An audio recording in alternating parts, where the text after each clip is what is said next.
Welcome to Pindar Poetry. We hope you learned something new. You start by plugging the pendrive into a reliable USB port and checking capacity. This prevents mid-transfer failure.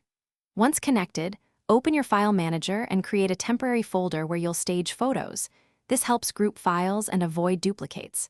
Make sure to back up originals to cloud or local disk first, because moving versus copying can remove source files. If your drive isn't visible, try a different port or check disk format. This gets you ready for the transfer step. You now select the images you want.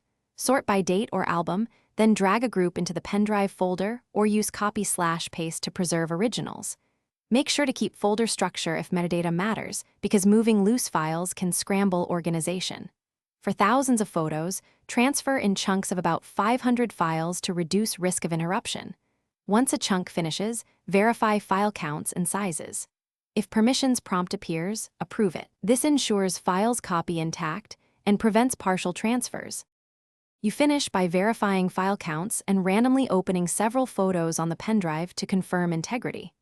Once satisfied, use the operating system's safe eject or unmount feature.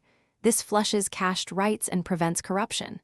If files are missing or corrupted, run a disk check utility. Consider reformatting to XFAT for cross-platform use, but only after backing up. One key troubleshooting tip: if transfers fail repeatedly, try a different cable or port, and test the pendrive on another computer to isolate the fault. Thanks for watching. Consider subscribing if we helped you.